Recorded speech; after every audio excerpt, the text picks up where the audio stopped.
So, ladies and gentlemen, welcome to our regular series again. And today we're going to be discussing Saturn in the 8th house as the Atmakaraka. Okay? Atmakaraka, which is a planet with the highest degree that is showing the unfinished karma that one has to deal with in this life, also shows your expertise in this life. Something that you just naturally kind of come upon. Okay?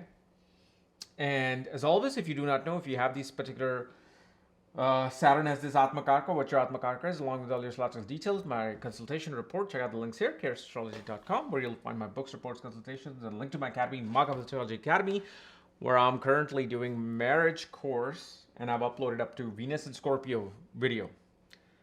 Venus in Scorpio and Venus in the 8th house. Up to that. Okay, we're going slow there. Now, Saturn in the 8th house in Scorpio. Now, what is Scorpio? Scorpio is death and rebirth. Scorpio is the Ayushkarka. Saturn is the Ayushkarka, meaning the longevity. So, actually, the 8th house is very much connected to the positive side of 8th house is it says, I'm here to give you a long life. And why is 8th house is a house of negativity, which is completely opposite of what you seek?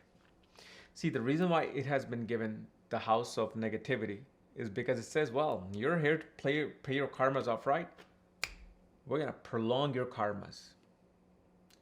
We're going to give you enough life, enough breaths, where you have to deal with certain suffering and sadness and depression and not getting promotion, not getting married on time, agony, jealousy, possessiveness. This is why it's the negative house. Because it's like, karma's not over this quickly. You have to deal with certain things in this life, in this mechanical, biomechanical suit, which is withering away at every moment. Now you also put Saturn there. Now, and especially as the Atmakaraka. What is a soul's purpose here? It is so hard to kind of explain this to you. I understand it, but I'm just trying to find a word, trying to find a way to explain this. Like, person has no desire for karmas. Here, what happens with the Atmakaraka in the 8th house? As Saturn, it's like, because remember, this is like a well. Okay? It's like, imagine you doing your karma inside a well. You're making something, making a painting, you're inventing something, you're inventing an iPhone inside a well, and it's a really deep well. And it's so deep that you shine a light, unless you have a powerful light, nobody can even see you at such a bottom. And so what happens here is that person feels like that they are, whatever karma they do, they don't get recognized. They don't find the importance. They don't find respect. And so then they question themselves, like, why am I even doing this? If I'm not going to get the respect, if I'm not going to get the satisfaction and the recognition, what's the point? Usually Saturn as the Atmakaraka in the 8th house just doesn't care. So it's not like they're not performing their karma. They just don't care. You hate me? Okay, fine. You want me to hate you? Great, I'll hate you too. It's like they know there are certain karmas have to be burned, but the relevancy of that karma is not important in their life. Because since the beginning, they have gone through such tumultuous events where they were either degraded, they were disposed of, that now they're just, it's like they don't care. And this is why this particular Saturn as the Atmakaraka can literally make a rag to riches individual if you have the Dhan Yoga. But you will see these are the people who just know how to transform their life. Because they don't care about the noise. They don't care about your opinion. Neither they want to give any opinion. That's the thing.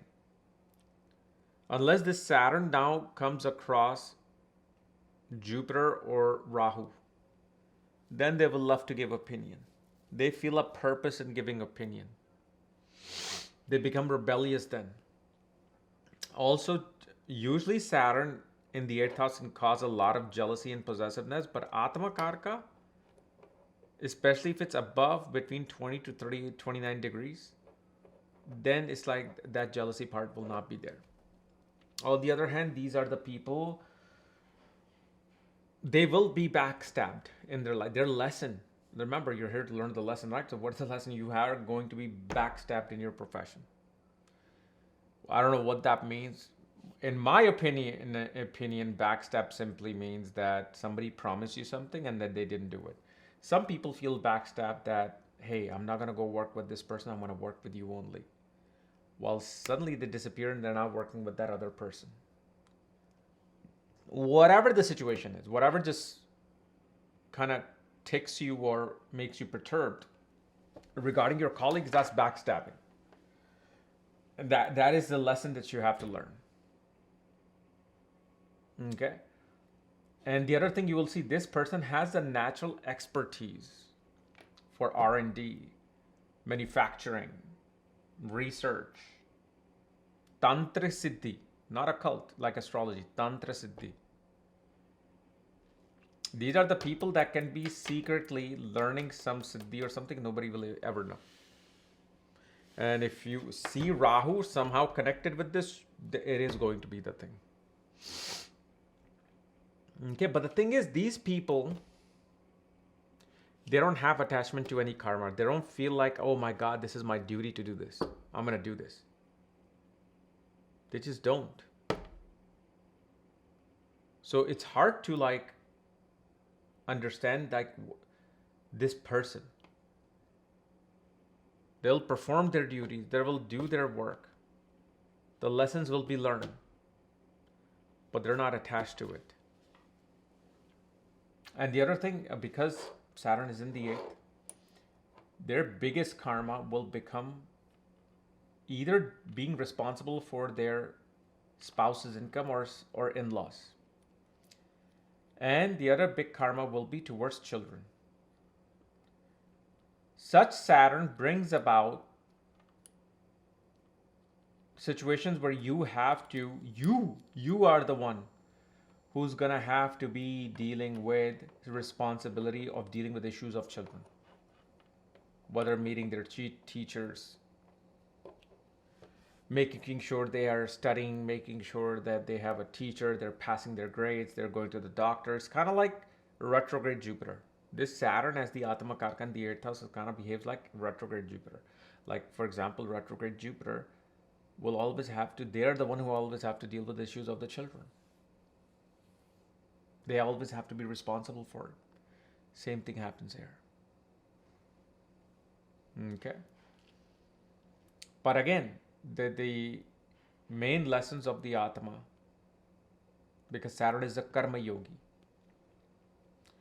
Do the work and don't look for results. So if you did something and somebody else got the recognition for it, that is what it is. You're helping your own debt. Why? Who knows? Whatever you did in your past life. And of course, a benefic Tantra Siddhi, something that actually takes you closer to Shiva instead of some darkness, that is also very important here as part of the soul's journey. And usually such people like to take on hardcore penances. They'll do Kali sadhana in the complete dark. They're not afraid. Okay. So anyway, guys, this is my analysis of Saturn in the 8th house as your Atmakaraka. Again, if you're new to my channel, subscribe below. You send me this type of videos. If you want to know anything about your chart, including joining my marriage course on Maga Academy, check out the link there. Otherwise, we'll see you later. Bye-bye.